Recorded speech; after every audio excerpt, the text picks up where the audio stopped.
Brought to you by PlayStation Store. Access to the ultimate in games and entertainment.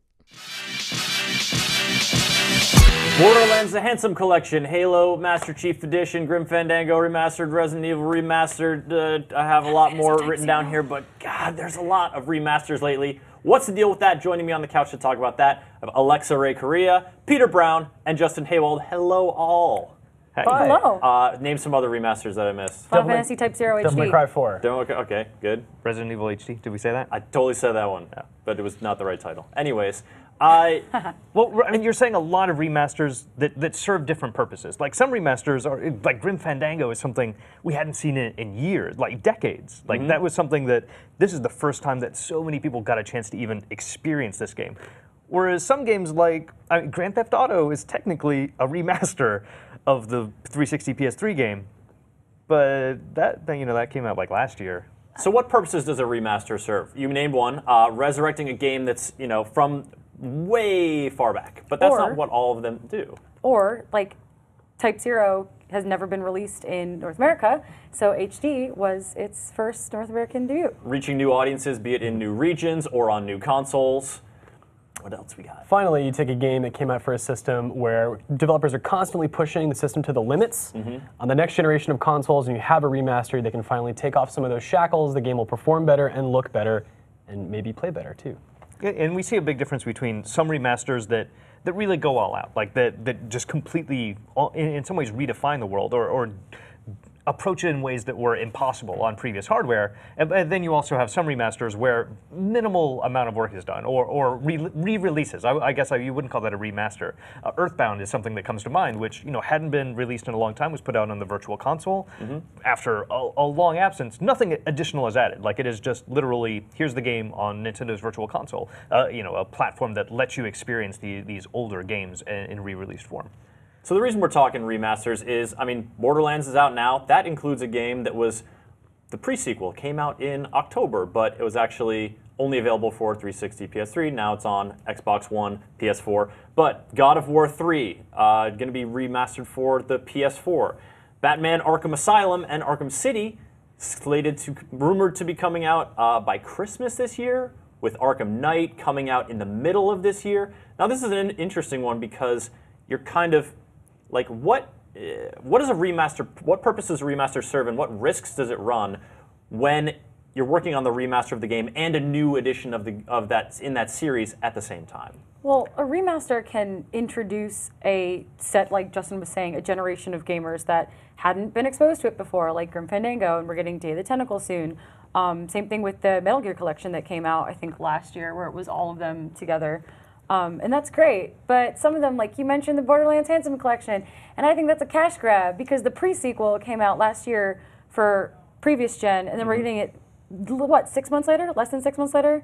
For current gen, and that to me feels kind of like shameless and gross. Like, why didn't you just come out with it then? Yeah. Well, let's be honest, right? Like, publishers have demands when it comes to shipping a game. Perhaps those versions weren't ready. But I think it's also fair to say that not everyone plays every game that comes out all the time. Sometimes we miss those games. And especially when you have a generational shift for consoles, a lot of people put those old systems away. If they wanted to get into a game from the past, they have the option to do that on the current hardware versus the old one. So yeah, it's a cash grab because these games are money, right? That's why publishers fund games and release them. And I don't know that it's necessarily a bad thing. I think it's kind of giving people more options when it comes to their console of choice. Exactly. A cash grab isn't necessarily a negative in this sense. Like, this is something that is helping fund these publishers, like, that they're getting new life in games that they spent years developing. And if you want more games in that series, that both shows the developer that you still care about this franchise or that you're still willing to give it a chance. And then we can get a sequel because, well, they have an influx of money and they have the support of the fans who maybe didn't try it before or maybe just want to experience it again right before that new iteration, that new version of it comes out. And in terms of the resources devoted to, a remaster versus an entirely new game, you're talking about a whole different scale of operation. Very different, because they're not redesigning the game. I mean, for the most part, what they are doing are taking old textures and updating them, perhaps having an engineer go in there and update some of the filters, not the filters, but the stuff behind the rendering tech, right? So it'll apply anti-aliasing, it'll upscale those the rendering frame buffer and stuff. So that could be a small team. And if it takes that small team to make that much more money to, like he's saying, support the future of a series or a publisher, I think that's a positive thing if that's an option that people are willing to support. Of course, that depends on if the remaster all goes well and is developed and launches properly. Of course, Halo, the Master Chief Collection, had its online woes, and we've seen other remasters that the aim is to improve technical prowess, but maybe it doesn't quite hit the mark. And sometimes we want more. Like, I think one of the more recent examples of a remaster or an HD remake that disappointed so many people is Final Fantasy VII. Like, it's, a game that we've wanted for so long, and then they're announcing, here's Final Fantasy VII HD, and you keep waiting for those graphics to change to something that looks modern, and it never does. And like, oh, it's the PC version that's slightly better looking.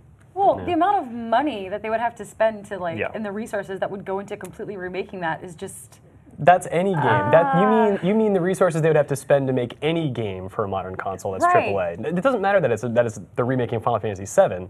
If they're going to make any game that's new and exciting, it's going to be as ambitious, if not more ambitious, than that game was nearly 20 years ago. I don't know. I think the whole remaster thing is getting out of hand. Like, I think publishers need to trust that if they have someone out there who wants to play Final Fantasy VII until the end of days, that they'll keep the hardware for it. I know I do that. I know you guys do that. Well, going back to I think a point that Chris made, I'm actually really excited about some upcoming remasters because there are so many games that, especially because of our job, I just didn't have time to play, or they were on generations that that kind of passed me by. Gears of War is not something that's announced. I assume that has to be happening. There's been so many rumors for so long.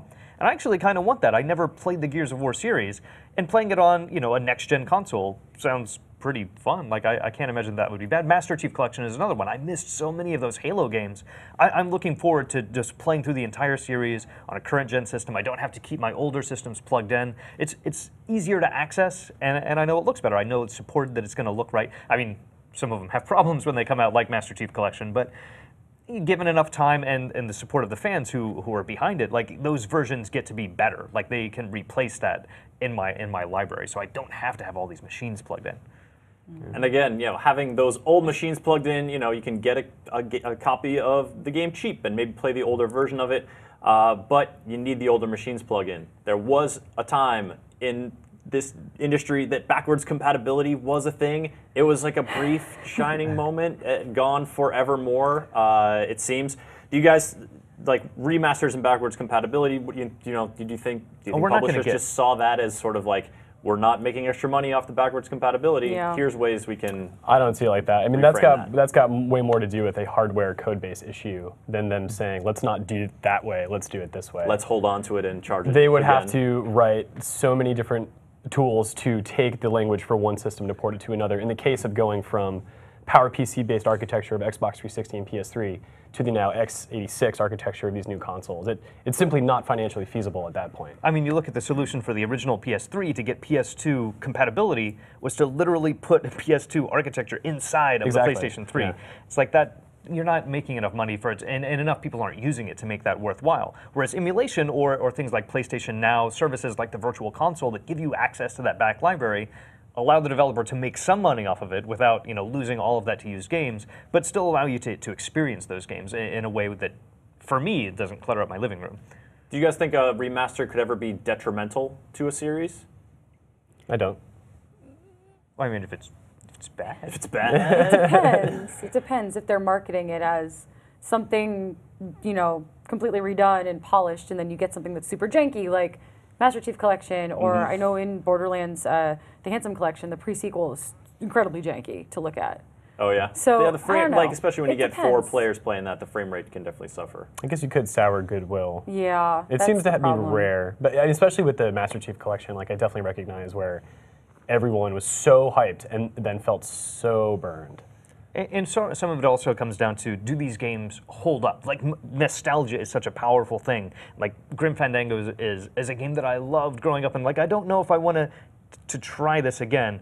And it definitely was harder going back. I mean, it's beautiful, and the writing is still amazing, but there's a lot that did not age well about that game. The really long animations, the traveling back and forth across the stage, like, those things don't hold up well in modern game design, even though the overall structure is great. And so it's like, this gives you a chance to go back and play these games, but sometimes taking the extra time to really remaster it instead of just kind of re-release it can give you a better experience than nostalgia will tell you was there. Absolutely. All right, let's end on a positive note. Tell me some of your favorite remasters that you have either played or are looking forward to.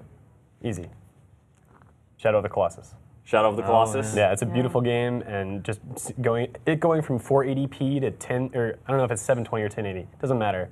That game was beautiful when it came out, and was made even more beautiful by being remastered. Mm-hmm. On the PlayStation 3 with the Team Ico collection? Yes. The Last of Us Remastered was, I mean, it was a wonderful game to begin with. It was wonderful revisiting again. But I would still But call it was like a year after the first one came out. I'd call Almost. I have a really short memory. Oh, goodness. Grand Theft Auto 5 as well. What about Majora's Mask? Oh no, that is my favorite. Majora's Mask. Majora's Mask. Very good to play that again after so many years. Oh, that was when I was so scared wasn't going to live up to my expectations because that was my favorite Zelda game. Oh, and it did. It was so well done. All right, any remaster announcement predictions for this year? Uncharted Collection. Uncharted Collection is, yeah. We're going to get an Uncharted Collection. We're probably going to get, what are the big things this year that are coming out? Uncharted Collection. Everything. Here's a good Uncharted thread. Collection. Let's look to console games that are also on PC. Because then there's a really good chance they're going to work with the architecture of the new consoles, which are pretty similar for the most part. I'm hoping for Metal Gear Rising: Revengeance. Because that got a PC release. That game is They beautiful have already. to with that, yeah. Yeah, and like if they can get that at 1080p, 60 frames per second, oof. I think in the very near future, there's a good chance we're going to see Bloodborne HD. Oh my god. Right around the corner for the old Xbox One and PC. You heard it rumored here first, folks. All right, thank you guys for coming on, chatting remasters.